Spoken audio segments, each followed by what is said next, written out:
Ahí venía a remar, venía a bogar, venía a gozar con los pescadores. Ahí venía a remar, venía a bogar, venía a gozar con los pescadores. Ahí venía a remar, venía a bogar. A lo largo de la historia de Colombia, el río Magdalena se ha usado para diferentes fines, objetivos.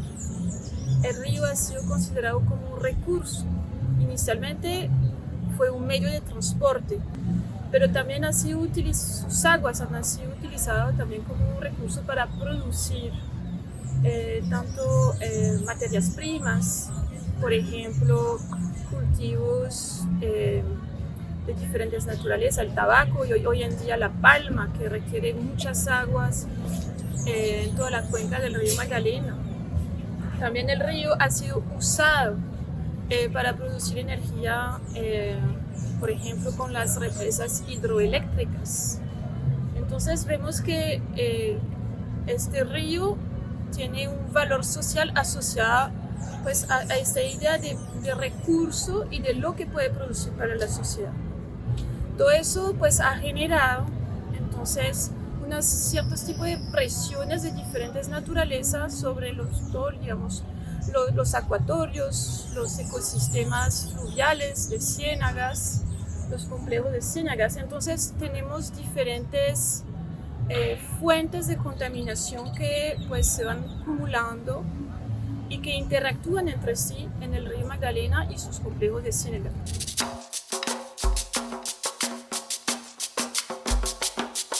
Móntate en la chalupa, que el pueblo se te inundó. Móntate en la chalupa, la casita se perdió. Móntate en la chalupa, que el pueblo se te inundó. Aquí nos encontramos en el puente del ferry, digamos, es una de las primeras afectaciones, diríamos, frente a los cuerpos de agua, como es la construcción de la línea férrea. Esto también nos hace ver los impactos, pero sí tuvo como la precaución a largo plazo de hacer los diseños del puente del ferrocarril, cómo el agua puede entrar y salir y que no se pierda la conectividad como tal. Esto también nos ayuda a mirar con otros ojos si se da lo de exploración y explotación de petróleo. ¿Qué pasaría con nuestros ecosistemas? ¿Volverían a funcionar? ¿Volverían a tener esta conectividad? Móntate en la chalupa, la casita se perdió.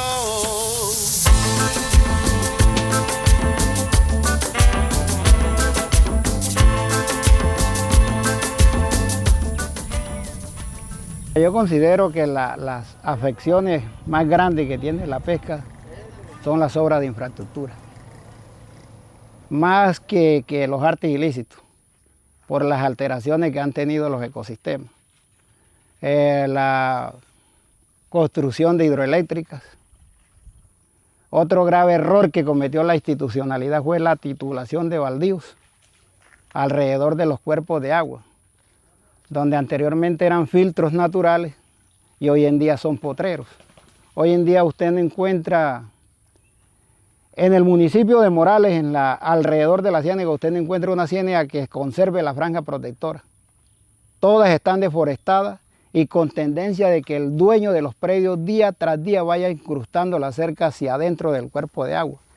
Es más que ni siquiera hoy en día están implementando la ganadería alrededor de la ciénaga, sino la bufalería, que me parece que es algo catastrófico y que vivimos en unos territorios que son de Dios y de nadie, porque aquí las autoridades autónomas hacen caso omiso a cualquier queja que ponga la comunidad.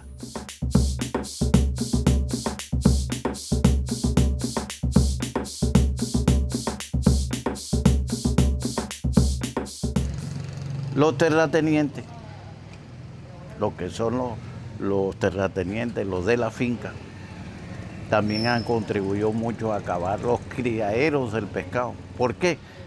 Porque ellos compran una finca y en la finca hay una ciénaga que es donde el pescado se cría, se engorda. Y luego sale al río a quemar esa grasa, que es lo que llamamos la subienda, por medio de los caños. Entonces, ¿qué hace el terrateniente? Le tira muralla alrededor, esa ciénaga la seca y la coge para hacer cultivo, para criar ganado y para todo, y nadie interviene sobre eso. Por ejemplo, aquí, un ejemplo latente aquí en el sur de Bolívar, en esta isla que está enfrente, se han destruido como unas, yo que las conocí y pesqué en ellas, por ahí como unas 14 ciénegas en esa isla, porque tenían una entrada de los caños y la tapan con muralla, y luego esa agua la evacúan para abajo y eso queda seco para hacer cultivos de sorgo, maíz, criar ganado y lo que a ellos les convenga. Pronto llegó la aurora, anunciando un nuevo día, y se apagaron las velas en toda la ranchería. Y de pronto llegó la aurora, anunciando un nuevo día, y se apagaron las velas en toda la ranchería. Tenemos contaminaciones por metales pesados asociados, por ejemplo, a la minería, asociada a la extracción de hidrocarburos. Tenemos agroquímicos que se usan en los cultivos de arroz, aguas arriba de donde estamos. Estamos en Gamarra, acá en el Cesar, en el sur del Cesar. También agroquímicos que se usan mucho para la palma. Tenemos metales pesados asociados pues, a la minería, por ejemplo, en la serranía de San Lucas, que por medio de diferentes quebradas llegan a los complejos cenagosos y también al río.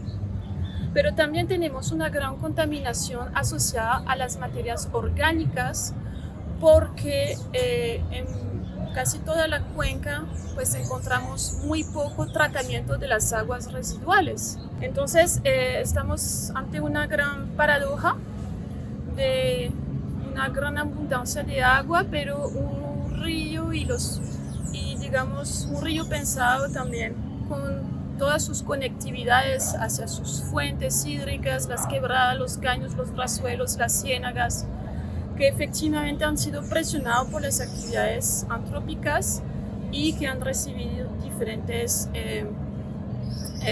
fuentes, digamos, de contaminación. Sumado a eso, es importante mencionar que cuando hablamos de calidad del agua no estamos solamente hablando de un problema químico, también hablamos de cambio de temperaturas, de cambio de las corrientes, de eutrofización, es decir, de falta de oxígeno de las aguas, y eso remite también a otros tipos de presiones sobre el ambiente que digamos que están relacionados con justamente la manera como el río ha sido represado, ha sido amurallado, ha sido desviado para distintos fines también de canalización de las aguas, de producción hidroeléctrica en las represas. Entonces, una represa, por ejemplo, produce pues un aumento de temperaturas aguas abajo, y efectivamente eso impacta la calidad de los ecosistemas, los peces en particulares que requieren para poder reproducirse, tener, digamos, ciertas condiciones de temperatura de las aguas, de corriente de las mismas, que entonces no podemos evidenciar claramente con el concepto de contaminación, pero que son tan importantes también como pues la contaminación por los metales pesados.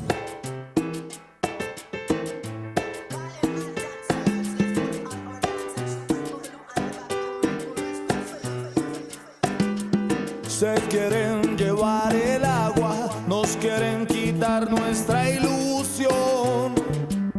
Oh no. Se quieren llevar el oro y dejarnos penas y dolor. Oh no.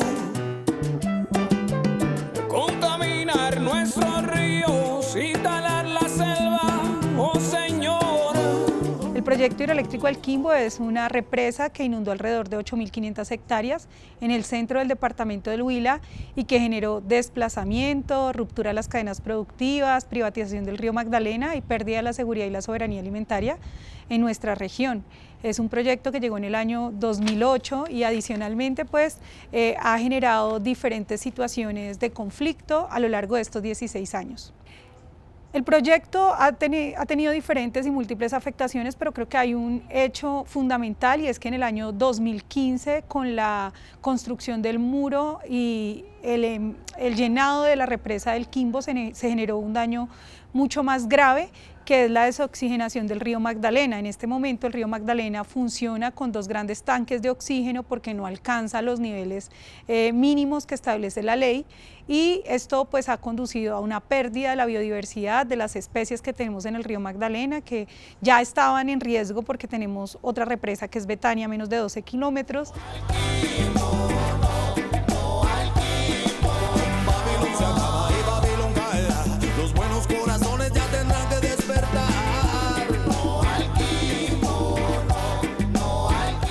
Los expertos advierten que se requerirán por lo menos unos 20 años para poder estabilizar las condiciones de oxígeno del río Magdalena, y sin embargo seguimos hoy incluso con las medidas de oxigenación por debajo de lo que exige la ley. Entonces tenemos un daño a las condiciones del agua, terribles, y que por supuesto repercuten en la vida de las comunidades de las zonas de las riberas.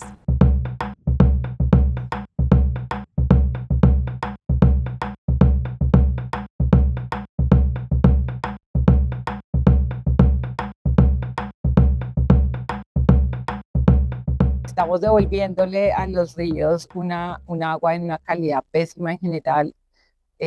Podemos también mejorar o implementar los flujos o caudales ambientales. En general se hacen concesiones de agua por encima de lo que los ríos o de lo que el mantenimiento de la biota acuática pues debería permitir.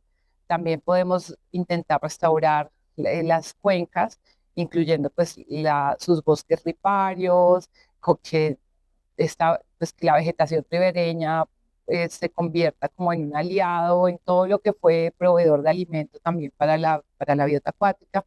Y por último, también intentar restaurar la conectividad acuática. Esto se puede hacer como con la remoción de diques y represas, jarillones, o uso de estructuras más amigables, por ejemplo, en la construcción de carreteras en las zonas de planicies inundables, sin terraplenes, que impiden el paso del agua y de los peces o de los organismos del río principal a los planos inundables, que son las zonas de alimentación y reproducción de la mayoría de las especies de peces migratorios. Ahí venía a remar, venía a bogar, venía a gozar con los pescadores. Ahí venía a remar, venía a bogar, venía a gozar con los pescadores. Ahí venía a remar, venía a bogar, venía a gozar con los pescadores. Ahí venía a remar. Por eso es que nosotros nos hemos dado la pelea de que la pesca se mantenga, y a pesar de que el río lo quieran convertir en una autopista navegable, nosotros seguiremos dando la pelea, porque nosotros nos sentimos comprometidos con ese arte que nos dio para levantar a nuestros hijos, y que de ese arte hoy hay muchas personas profesionales con papás que fueron pescadores y todos los recursos los sacaron de la pesca.